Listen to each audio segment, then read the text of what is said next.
Selamat pagi untuk semua jemaat Tuhan yang menyaksikan program Morning Call pada hari Minggu ini. Kembali bersama saya Pendeta Mirsya Lawrence Pelupesi yang saat ini melayani di GPIB Jemaat Sebaot di Lampung. Di hari Minggu ini kita akan mengawali pekan yang baru dengan pembacaan dan perenungan firman Tuhan yang terambil dari kitab Zefanya pasal yang pertama pada ayat yang ke-1 hingga ayat yang ke-6. Mari dipersiapkan kitab Zefanya pada pasal yang pertama, ayat yang ke-1 hingga ayat yang ke-6. Jika sudah siap pada bagian Alkitab yang disebutkan, mari kita bersatu di dalam doa kita, mohon bimbingan Roh Kudus bagi kita semua. Kita berdoa. Bapa di sorga penuh kasih dan setia, di dalam kasih setiamu kami hidup dan menjalani kehidupan kami. Termasuk di hari Minggu ini, dalam kasih setiamu Tuhan, Engkau hantarkan kami untuk datang bersekutu menghadap hadirat-Mu, bersama-sama memberi diri dipimpin dan dituntun dalam pimpinan kuasa Roh-Mu yang kudus, khususnya ketika kami mau membaca dan merenungkan firman-Mu Tuhan. Maka terima kasih untuk anugerah dan kesempatan yang Kau berikan bagi kami saat ini. Biarlah sabda-Mu yang akan dibaca dan direnungkan, dalam pimpinan kuasa Roh-Mu yang kudus boleh kami mengerti, dan dengan pengertian yang Kau berikan, kami jalani kehidupan yang Kau anugerahkan hari tiap hari, khususnya di hari ini. Bersabdalah bagi kami Tuhan, kami siap menyambut firman-Mu. Amin. Kitab Zefanya pada pasal yang pertama, ayat yang ke-1 sampai 6 menyatakan demikian. Firman Tuhan yang datang kepada Zefanya bin Kushi bin Gedalia bin Amaria bin Hizkia dalam zaman Yosia bin Amon, Raja Yehuda. Aku akan menyapu bersih segala-galanya dari atas muka bumi. Demikianlah firman Tuhan. Aku akan menyapu manusia dan hewan. Aku akan menyapu burung-burung di udara dan ikan-ikan di laut. Aku akan merebahkan orang-orang fasik dan akan melenyapkan manusia dari atas muka bumi. Demikianlah firman Tuhan. Aku akan mengacungkan tanganku terhadap Yehuda dan terhadap segenap penduduk Yerusalem. Aku akan melenyapkan dari tempat ini sisa-sisa Baal dan nama para imam berhala.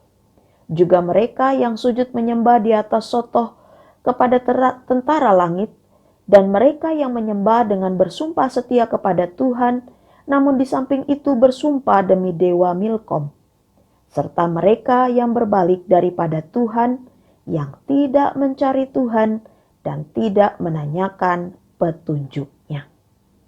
Demikianlah pembacaan Alkitab.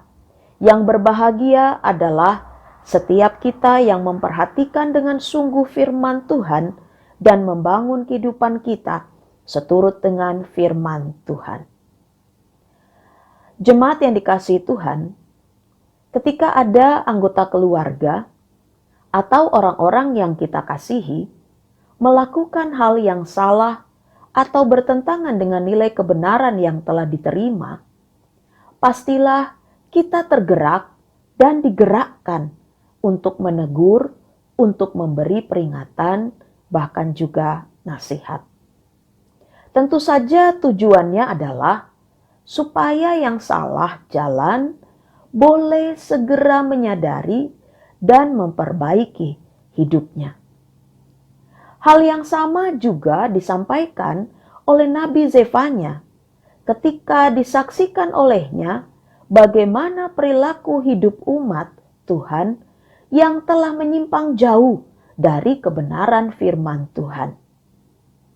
Dalam bacaan kita khususnya di ayat 4-6 dinyatakan bagaimana dalam hubungannya dengan Tuhan umat mengembangkan perilaku mendua. Di satu sisi menyembah dengan bersumpah setia kepada Tuhan. Namun di samping itu umat juga bersumpah demi dewa Milkom. Dengan salah satu bentuk penyembahan kepada dewa Milkom adalah mengorbankan manusia. Penyembahan kepada Baal, dewa kesuburan bangsa Kanaan pun marak dilakukan oleh umat yang adalah milik kepunyaan Tuhan. Para berhala ini dianggap dapat memberikan berkat kesejahteraan kepada umat. Dan pelan tapi pasti umat mulai melupakan Tuhan. Tuhan yang adalah pencipta dan sumber berkat serta sejahtera yang sesungguhnya dalam kehidupan umat. Kehidupan yang menduakan Tuhan ini menghantarkan umat pada anggapan bahwa Tuhan bukan lagi yang utama dalam kehidupan umat.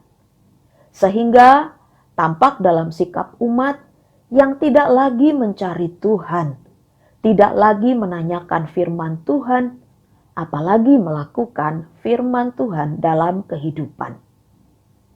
Ketidakadilan, enggan mendengarkan teguran, dan tidak memperdulikan kecaman, serta dalam kesombongan beranggapan bahwa Tuhan tidak akan melakukan apa-apa.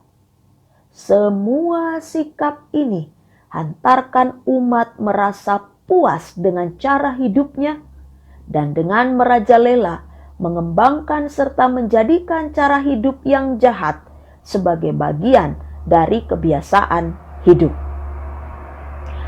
Dengan mulut mereka memuliakan Tuhan, namun sikap hidup justru berbalik menentang Tuhan.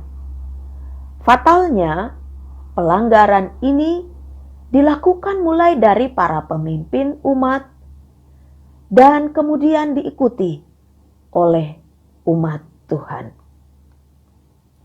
Menyaksikan hal ini dalam pimpinan Tuhan, Nabi Zefanya tergerak dan digerakkan Tuhan untuk menyampaikan seruan pertobatan dan pembaharuan hidup.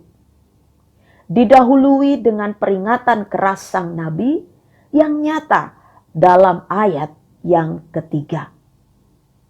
Dengan jujur sang nabi memberanikan diri menyampaikan apa yang menjadi pelanggaran, apa yang menjadi kejahatan yang sudah dilakukan oleh umat khususnya kepada Tuhannya. Mereka yang dengan sadar memilih melakukan pelanggaran, mereka yang dengan sadar menjadikan kehidupannya batu sandungan demi kepuasan pribadi.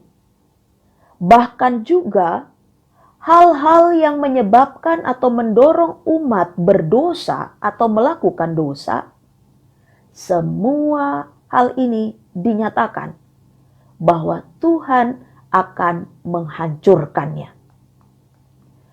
Tuhan akan membiarkan mereka yang berlaku fasik tersandung dalam kefasikannya. Tuhan tidak membiarkan dirinya dipermainkan oleh umat yang berlaku tidak setia kepada Tuhan. Semua peringatan ini disampaikan oleh sang nabi dengan harapan umat akan kembali berbalik dari tingkah langkah hidupnya yang jahat, kembali melakukan yang benar. Seturut firman Tuhan. Kembali mengakui kemahakuasaan Tuhan dalam hidup, kembali menyadari bahwa hidup umat tanpa Tuhan adalah sia-sia belaka. Kembali melihat bahwa semua berhala yang disembah adalah kebohongan, semu, bukan berhala yang memberi kesuburan dan berkat lain dalam hidup umat, melainkan Tuhan sumber berkat dalam kehidupan umat. Menyadarkan umat kembali untuk mencari Tuhan, Sang Pencipta, satu-satunya sumber berkat dalam kehidupannya. Jemaat yang dikasihi Tuhan, melalui bacaan kita di hari Minggu pagi ini pun, kembali kepada kita diingatkan. Bagaimana hubungan kita dengan Tuhan? Masihkah kita meyakini dan percaya bahwa Tuhan adalah Sang Pencipta dan satu-satunya sumber berkat serta sejahtera bagi kita dan keluarga kita? Ataukah justru kita mulai tergoda untuk meninggalkan Tuhan Sang Pencipta dan mulai mengandalkan hal-hal yang diciptakan Tuhan sebagai yang utama dalam hidup? Lebih memilih menyibukkan diri dengan kerja dan usaha dan tidak lagi mau berdoa kepada Tuhan. Apakah kita masih membangun hubungan yang benar dengan Tuhan? Masihkah kita beribadah kepada Tuhan dan mencari Tuhan serta tuntunan Tuhan melalui firman-Nya? Apalagi saat kehidupan dan perjuangannya mulai terasa sulit, berat. Masihkah kita meyakini bahwa Tuhan ada dan sanggup menolong kita? Atau justru kita mulai tergoda untuk melakukan yang jahat demi mencapai apa yang kita inginkan? Jemaat yang dikasihi Tuhan, belajar dari peringatan keras yang disampaikan oleh sang nabi, mari tetap yakin dan percaya akan kehadiran Tuhan dalam kehidupan kita. Bahkan saat hidup terasa berat, tetap yakin dan percaya ada pertolongan dan anugerah Tuhan bagi kita umat-Nya. Tuhan hadir dengan kuasa-Nya, bahkan firman-Nya disampaikan untuk memberi kita kekuatan dan tuntunan, agar kita dijauhkan dari melakukan yang jahat untuk mencapai tujuan. Ingatlah selalu bahwa Tuhan adalah satu-satunya pencipta dan sumber berkat dalam kehidupan kita. Oleh karena itu, carilah Tuhan. Ingatlah untuk beribadah kepada Tuhan. Mintalah petunjuk firman-Nya, hadir menuntun hari-hari kehidupan kita, umat-Nya. Amin. Mari kita berdoa. Bapa di sorga penuh kasih, kasih-Mu nyata lewat tuntunan sabda yang telah bersama kami baca dan renungkan. Biarlah sabda-Mu tinggal dalam hati, bahkan kami ingat dalam pikiran kami. Sehingga ketika kami melangkah tunaikan tugas tanggung jawab, ketika kami mengambil keputusan demi keputusan, sabda-Mu Tuhan hadir sebagai pelita menuntun kami semua. Dan Engkaulah Tuhan yang berkenan memberkati kami, serta memperlengkapi kami beserta keluarga ketika kami beraktivitas di setiap hari-hari kehidupan yang Kau percayakan. Perlengkapilah kami dengan kekuatan, kesehatan, serta tuntunan hikmat, kebijaksanaan, dan pengetahuan, sehingga segala hal yang kami kerjakan boleh terjadi di dalam berkat-Mu Tuhan. Dan Engkau kiranya berkenan memberkati kami sekeluarga di tengah segala hal yang diperlukan, sehingga kami sebagai keluarga boleh belajar bersyukur dan menerima dengan penuh rasa syukur segala berkat-berkat-Mu Tuhan.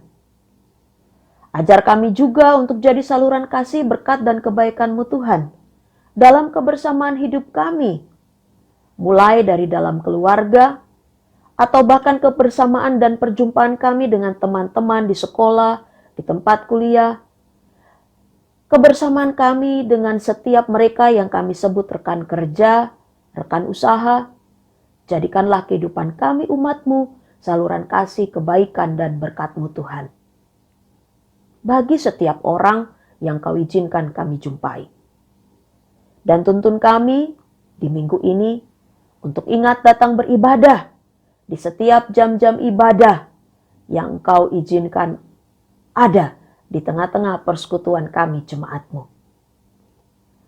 Biarlah Tuhan, Engkau juga hadir memberkati kebersamaan hidup kami di tengah-tengah bangsa dan negara ini. Karena sampai sekarang bangsa ini masih tetap memerlukan berkat-Mu Tuhan hadir menuntun kehidupan. Inilah doa kami umat-Mu, inilah pinta kami. Kami bawa dan serukan dalam nama-Mu ya Yesus Tuhan, Juru Selamat kami yang hidup. Amin. Demikian renungan firman Tuhan untuk kita. Selamat menjalani hari-hari kehidupan yang dianugerahkan Tuhan di minggu ini. Salam sehat untuk kita semua. Tuhan menyertai dan memberkati kita semua.